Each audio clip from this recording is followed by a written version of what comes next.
नमस्कार, आपका स्वागत है जस्ट हिंदी में। मैं हूं आपके साथ राशि और अब वक्त हो चला है कुछ अच्छी खबरों का। तो आइए बढ़ते हैं आज की पहली गुड न्यूज की ओर।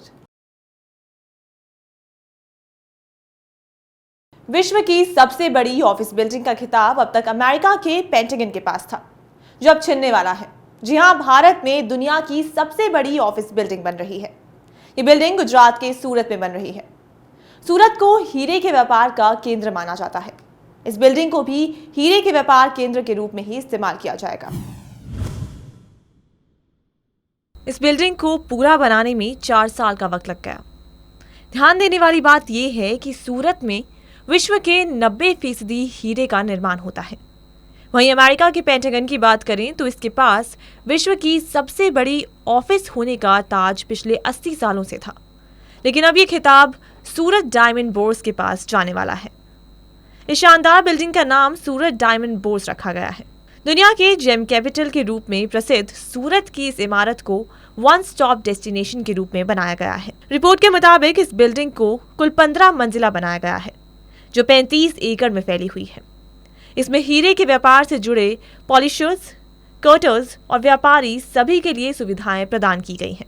इस बिल्डिंग को 9 आयताकार स्ट्रक्चर के रूप में बनाया गया है और ये सभी एक दूसरे से सेंट्रल स्पाइन के रूप में जुड़े हुए हैं। इस बिल्डिंग को बनाने वाली कंपनी का दावा है कि इसमें कुल 7.1 मिलियन वर्ग फुट से ज्यादा की जमीन है। इस बिल्डिंग का उद्घाटन प्रधानमंत्री नरेंद्र मोदी नवंबर 2023 में करने वाले हैं। ये शानदार बिल्डिंग को बनाने में 4 साल का वक्त लगा है। चिकित्सा की दुनिया में हो रहे नए बदलाव आने वाले सालों में इलाज के तरीके को बदल कर रख देंगे। ब्रिटेन और जापान के साइंटिस्ट नैनो रोबोट तैयार कर रहे हैं। ये रोबोट शरीर के अंदर तैनात किए जाएंगे, जो बीमारी ढूंढेंगे और इलाज भी खुद ही करेंगे।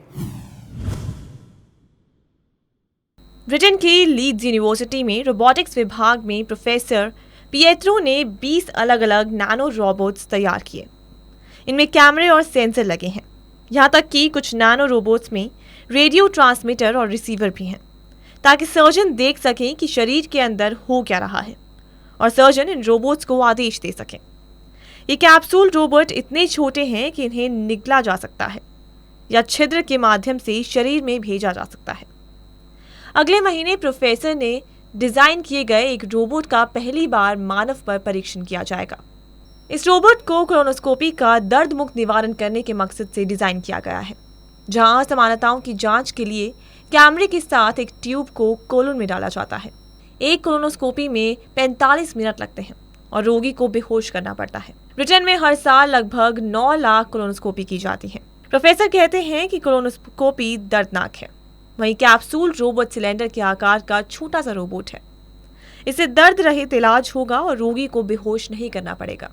उन्होंने कहा कि हमें उम्मीद है कि हम कोलन के और अधिक हिस्सों को देखने में सक्षम होंगे, ताकि हम अपने पीछे कोई गलती ना छोड़ें। इस डिजाइन को तैयार करने में उन्हें 15 साल लगे हैं। डॉक्टर शील्स कहते हैं कि रोबोट प्रति सेकंड शरीर का 150 बार चक्कर लगा सकता है, जो लगभग 6 फीट के इंसान के 645 किलोमीटर प्रति घंटे से अधिक की गति जितना है।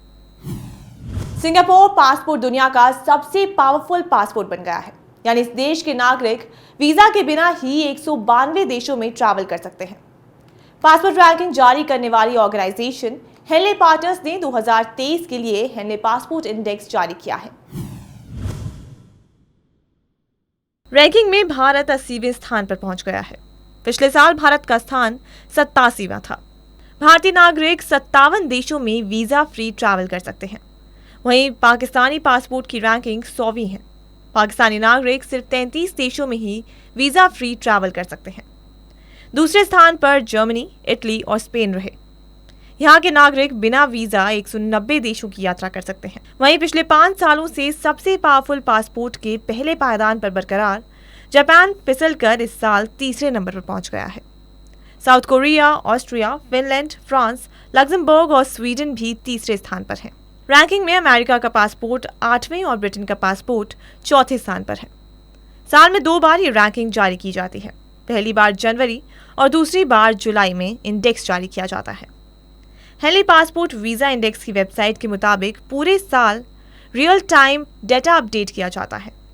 वीज़ा पॉलिसी में बदलाव भी ध्यान रखे जाते हैं। डाटा इंटरनेशनल ट्रांसपोर्ट एसोसिएशन से लिया जाता है।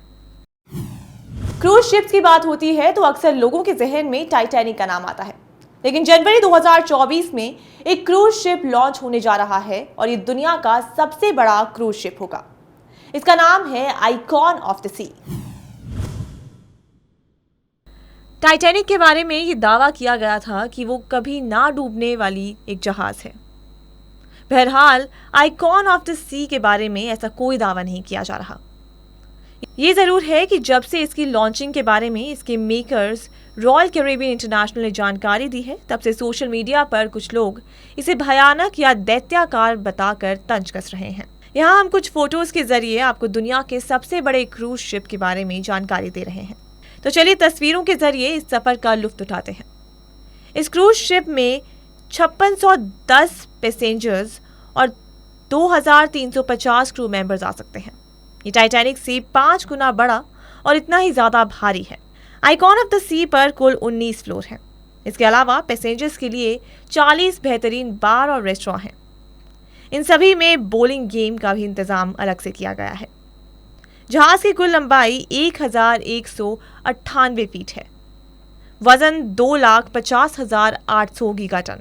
इस क्रूज शिप पर कुल मिलाकर 7 लग्जरी ब्लैंक स्विमिंग पूल्स हैं। इसके अलावा एक वाटर पार्क भी है। ये वाटर पार्क दुनिया के किसी भी वाटर पार्क की तुलना में बहुत बड़ा और बेहतरीन है। वाटर पार्क का नाम कैटेगरी 6 रखा गया है। इसमें कुल मिलाकर 7 वाटर स्लाइड्स हैं। अब तक की जानकारी के मुताबिक इस क्रूज शिप का सबसे लोअर कैटेगरी का टिकट $1851 में मिलेगा। ये टिकट मायामी से वेस्टर्न कैरिबियन के लिए होगा और ये जर्नी 6 दिन की है।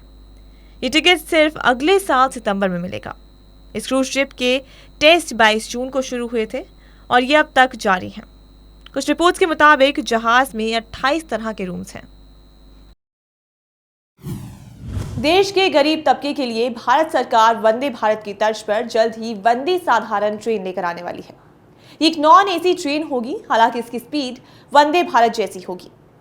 एक्सप्रेस ट्रेन के ऑपरेशन में तेजी लाने के बाद भारतीय रेलवे अब अपग्रेडेड सेकंड क्लास अनरिजर्व्ड और second class 3 level sleeper coaches के साथ एक नई वंदे साधारण ट्रेन का निर्माण करने के बारे में विचार कर रहा है। नई ट्रेन का नाम अभी तय नहीं किया गया है, लेकिन इस ट्रेन का नाम वंदे साधारण या वंदे अंत्योदय रखे जाने की संभावना है, जो इस बात की ओर इशारा कर रही है कि ये ट्रेनें आम आदमी की बेहतर यात्रा के लिए बनाई जाएंगी। एक अधिकारी ने मीडिया रिपोर्ट्स में कहा है कि नई वंदे साधारण एक्सप्रेस में वंदे भारत एक्सप्रेस ट्रेनों की तरह ही कुछ सुविधाएं दी जाएंगी। लेकिन वंदे भारत और वंदे साधारण ट्रेन में सबसे बड़ा अंतर यही है कि वंदे भारत एक्सप्रेस दोनों ओर से ऑटोमेटिक ट्रेन है, वहीं दूसरी ओर वंदे साधारण को लोको से चलाया जाएगा। समस्या ये है कि अधिकतर ट्रेनें एक लोकोमोटिव द्वारा खींची जाती हैं। इसमें दोनों छोर पर लोकोमोटिव होंगे। महत्वपूर्ण बात यह है कि प्रत्येक छोर पर एक लोकोमोटिव के साथ ट्रेन की स्पीड बढ़ाने के लिए पुश पुल तकनीक का यूज किया जाएगा। इससे टर्मिनेटिंग स्टेशन पर लोकोमोटिव रिवर्सल की आवश्यकता भी खत्म हो जाएगी, जिससे टर्न अराउंड टाइम कम हो जाएगा। LHB ट्रेन में 2 सेकंड लगेज गार्ड और दिव्यांग friendly coach, 8 second class unreserve coach और 12 second class 3 tier sleeper coach होंगे। सभी कोच नॉन एसी होंगे। अमेरिकन पॉप सिंगर और सॉन्ग राइटर टेलर स्विफ्ट के गानों को फैंस काफी पसंद करते हैं। वो जहां जाती हैं वहां अपनी आवाज का जादू बिखेर देती हैं। हाल ही में बिलबोर्ड ने 33 साल के सिंगर के नए रिकॉर्ड के बारे में बताते हुए कहा कि टेलर स्विफ्ट सबसे ज्यादा सफल एल्बम देने वाली पहली महिला सिंगर बनी है। बिलबोर्ड चार्ट ने सोमवार को अपनी एक लिस्ट जारी की, जिसमें टेलर स्विफ्ट ने डेब्यू और साथ ही पॉप क्वीन के एक एल्बम ने 12वें नंबर पर अपना दबदबा बनाते हुए फीमेल सिंगर में सबसे ज्यादा बिलबोर्ड चार्ट्स में शामिल होने वाली बारबरा स्ट्रेनसन को भी पछाड़ दिया है। बिलबोर्ड ऑर्गेनाइजेशन ने अपनी खुशी व्यक्त करते हुए ये बताया कि पिछले 60 साल के करीब ये पहली बार है जब 10 गानों में से किसी महिला सिंगर के 4 गाने एक ही समय पर टॉप चार्ट में हैं। 33 साल की पॉप सिंगर टेलर स्विफ्ट के नाम एक और रिकॉर्ड दर्ज हो गया है।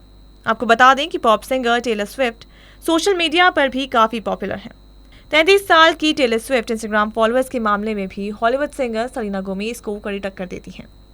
उनके इंस्टाग्राम पर 268 मिलियन के करीब प्रशंसकों की लिस्ट है। बता दें कि पॉप सिंगर टेलर स्विफ्ट ने अब तक 11 ग्रैमी, 23 एमी और 29 बिलबोर्ड 40 अमेरिकन म्यूजिक अवार्ड्स अपने नाम किए हैं। आपको बता दें कि सोशल मीडिया पर हाल ही में पॉप सिंगर की पंजाबी और हिंदी एक्टर दिलजीत दोसांझ के साथ एक फोटो इंटरनेट पर खूब वायरल भी हुई थी, जिसके बाद दोनों के अफेयर की खबरों ने जोर पकड़ा था। तो न्यूज में आज के लिए सिर्फ इतना ही, फिर लौटूंगी कुछ अच्छी खबरों के साथ। तब तक के लिए मुझे दीजिए इजाजत और देखते रहिए जस हिंदी। अपना फीडबैक हमें info@justbroadcasting.com पर मेल कर सकते हैं।